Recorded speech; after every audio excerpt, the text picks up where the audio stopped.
അപ്പോൾ ഭയം അലട്ടുമ്പോൾ അക്രമം അഴിച്ചുവിടുക, അതാണ് സാധാരണക്കാരായ ജനങ്ങൾ ഇപ്പോൾ കേരളത്തിൽ കണ്ടുകൊണ്ടിരിക്കുന്നത്. അത് ഏത് മുന്നണിയാണെങ്കിലും.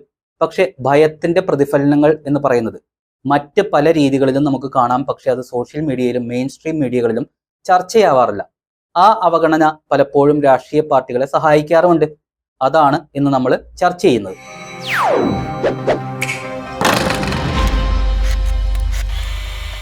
നമസ്കാരം.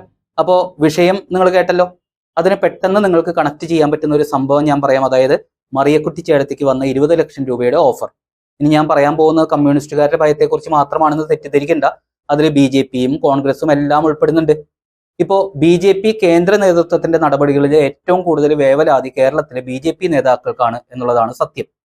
അപ്പോൾ നമുക്കൊരു പ്രത്യേക തരം സോഷ്യൽ മീഡിയ ഭയത്തെക്കുറിച്ച് പറഞ്ഞിട്ട് പ്രധാന വിഷയത്തിലേക്ക് കടക്കാം. അതിൽ സുരേഷ് ഗോപിയുടേതാണ് ഏറ്റവും പ്രധാനപ്പെട്ടത്. ആദ്യത്തെ ചെറിയ ഭയം എന്ന് പറയാവുന്നത് സോഷ്യൽ മീഡിയ ഭയമാണ്. അതായത് വീഡിയോകൾക്ക് ലഭിക്കുന്ന സ്വീകാര്യത. അതിൽ വരെ രാഷ്ട്രീയ പാർട്ടികൾ ഭയക്കുന്നുണ്ട്. അതിൽ തന്നെ മുൻപന്തിയിൽ CPM ആണ് എന്ന് തന്നെ പറയാം. കോൺഗ്രസിന് പിന്നെ നഷ്ടപ്പെടാനൊന്നും ഇല്ലാത്തത് കൊണ്ട് ഭയവുമില്ല. അപ്പോൾ CPM ഇതിനെ എങ്ങനെ പ്രതിരോധിക്കുന്നു എന്ന് ചോദിച്ചാൽ ആദ്യം വീഡിയോകൾക്ക് എൻഗേജ്മെന്റ് കൊടുക്കാതിരിക്കുക എന്നുള്ള നയം. അതായത് ഒരു വീഡിയോ കൂടുതൽ സമയം കാണുക, ലൈക്ക് ലഭിക്കുക, കമന്റുകൾ ലഭിക്കുക, ഇതെല്ലാം ഒരു വീഡിയോ കൂടുതൽ ആളുകളിലേക്ക് എത്തുവാൻ സഹായകരമാകുന്നുണ്ട്. അതായത് കമന്റിലൂടെ തെറി വിളിച്ചാൽ പോലും അത് ഗുണമേ ചെയ്യൂ എന്ന് സാരം. അങ്ങനെ സഖാക്കള് അവർക്ക് ലഭിച്ച പ്രത്യേക നിർദ്ദേശപ്രകാരം തെറി പറയാൻ ആഗ്രഹമുണ്ടെങ്കിൽ പോലും അവരത് അടക്കി വെക്കുന്ന ഒരു രീതിയാണ് ഇപ്പോൾ കാണുന്നത്. സമാന രീതിയിൽ BJPയും ചെയ്യുന്നുണ്ട്. പക്ഷേ എന്നിട്ടും വൈറലായ വീഡിയോകളിൽ ഇപ്പോൾ സൈബർ സഖാക്കൾ പയറ്റുന്ന ഒരു തന്ത്രമുണ്ട്. അതായത് വീഡിയോയിൽ ഒരു പ്രധാന ഭാഗം അല്ലെങ്കിൽ കുറച്ച് പ്രധാന ഭാഗങ്ങൾ എന്ന് പറയുന്നത് മാർക്ക് ചെയ്യുവാൻ ഇപ്പോൾ പ്രേക്ഷകർക്ക് സാധിക്കും.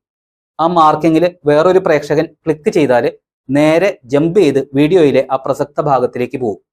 അപ്പോൾ സഖാക്കൾ ഇപ്പോൾ ചെയ്യുന്നത് പിണറായി വിജയനെയും സ്വന്തം പാർട്ടിയെയും തെറി പറഞ്ഞുകൊണ്ട് കമന്റ് ഇടും. അതിൽ ആകൃഷ്ടരായിട്ട് മറ്റ് പ്രേക്ഷകര് ക്ലിക്ക് ചെയ്യുകയും ചെയ്യും. എന്നിട്ട് ആ കമന്റിൽ വീഡിയോയുടെ അവസാന പോയിന്റ് മാർക്ക് ചെയ്തിടും. ഒരു പ്രേക്ഷകൻ വന്ന ആ കമന്റ് വായിച്ച് ആ പ്രത്യേക മാർക്ക് ചെയ്തിരിക്കുന്ന പോയിന്റിൽ ക്ലിക്ക് ചെയ്യുമ്പോൾ വീഡിയോ അവസാനിക്കും.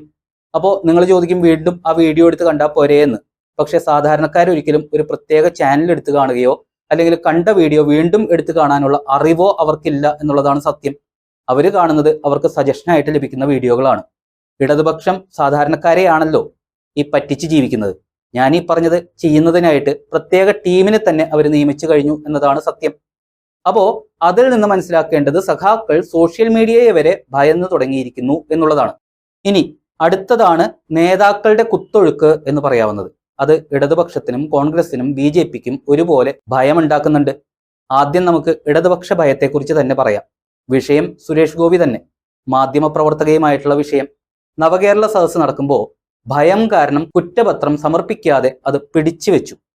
ഇപ്പോ മോദി തൃശ്ശൂർക്ക് വരുമ്പോൾ ഭയം കാരണം കുറ്റപത്രം വേഗത്തിൽ സമർപ്പിച്ച് സുരേഷ് ഗോപിയെ ഒതുക്കാൻ ശ്രമിക്കുന്നു. പുതിയ റിപ്പോർട്ട് അനുസരിച്ച് മനഃപൂർവ്വം സ്പർശിക്കുകയായിരുന്നു എന്നുള്ളതാണ് അന്വേഷണത്തിൽ പോലീസ് കണ്ടെത്തിയിരിക്കുന്നത്.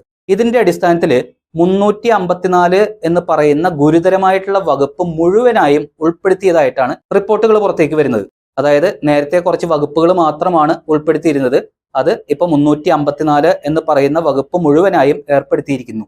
മാത്രമല്ല ഇതിലൂടെ ജനുവരി 3-ന് മോദിയോടൊപ്പം സുരേഷ് ഗോപിയെ വേദി പങ്കിടാൻ അനുവദിക്കാതിരിക്കുക എന്ന പ്രത്യേക ലക്ഷ്യമുണ്ടെന്നും സംസാരമുണ്ട്. ഇനി മറ്റ് പാർട്ടികളിലെ മുതിർന്ന നേതാക്കൾ BJPയിലേക്ക് എത്തുമ്പോൾ BJP കേരള ഘടകം ഭയക്കുന്നത് എന്തിന് എന്നതും കൂടി നമ്മൾ പറയണം. അതായത് ഇന്ത്യയിലെ മൊത്തം പാർട്ടി സംവിധാനം പോലെയല്ല കേരളത്തിലെ BJP സംവിധാനം. മറ്റ് പാർട്ടികളെ പോലെ തന്നെ ഗ്രൂപ്പ് കളികൾ ഇവിടെയും നടക്കുന്നു എന്നുള്ളത് എല്ലാവർക്കും അറിയാവുന്ന കാര്യം തന്നെയാണ്. എൻ്റെ മണ്ഡലത്തിലെ അനുഭവം വെച്ച് മാത്രം ഞാൻ പറയാം, വോട്ട് കച്ചവടവും നടക്കുന്നുണ്ട്. അതുകൊണ്ട് തന്നെ സാധാരണക്കാരായ BJP പ്രവർത്തകരുടെ ഒപ്പം BJPക്കാരല്ലാത്ത മോദി ആരാധകരുടെ പരിഭവം മാറ്റുന്നതിനായിട്ട് കേന്ദ്രം നേരിട്ടിടപെട്ട് പല പ്രമുഖരെയും BJPയിലേക്ക് കൊണ്ടുവരുന്നു. അനിൽ ആന്റണി എത്തി, PC ജോർജ് എത്തി, മേജർ രവി എത്തി, പിണറായിക്കെതിരെ വരെ മത്സരിച്ച കോൺഗ്രസ് നേതാവ് C രഘുനാഥ് എത്തി, മാണി C കാപ്പനുമായിട്ട് ചർച്ചകൾ നടക്കുന്നു. അങ്ങനെ കേരളത്തിലെ ചില നേതാക്കൾ വേണ്ട എന്ന് വെച്ചത് കേന്ദ്രം നേരിട്ട് നടപ്പിലാക്കുന്നു എന്നുള്ളത് തന്നെ. ഇനി ഈ നേതാക്കളിലൂടെ കൂടുതൽ വ്യക്തിത്വങ്ങളെ എത്തിക്കാനുള്ള ഒരുക്കങ്ങളും പൂർത്തിയായി കഴിഞ്ഞു. അതിന് ആക്കം കൂട്ടുന്നതിന് മോദി 3-ന് കേരളത്തിൽ എത്തുന്നുണ്ട്. ഒപ്പം സുരേഷ് ഗോപി ഏറ്റെടുക്കാതിരുന്ന ആ ഭാരിച്ച ഉത്തരവാദിത്തം, അതും വെല്ലുവിളി നിറഞ്ഞ ആ BJP സംസ്ഥാന അധ്യക്ഷ സ്ഥാനം മേജർ രവി ഏറ്റെടുക്കും എന്ന വാർത്തകളും പുറത്തേക്ക് വരുന്നുണ്ട്. മാത്രമല്ല BJP കേന്ദ്ര തലത്തിലുള്ള മീറ്റിംഗ് ഇത്തവണ കേരളത്തിലായിരിക്കും എന്ന സൂചനകളും പുറത്തേക്ക് വരുന്നു. അങ്ങനെ സാധാരണക്കാരായ BJP അണികൾക്കും മോദി ആരാധകർക്കും ഇനി സന്തോഷത്തിന്റെ നാളുകൾ എന്ന് തന്നെ പറയാം.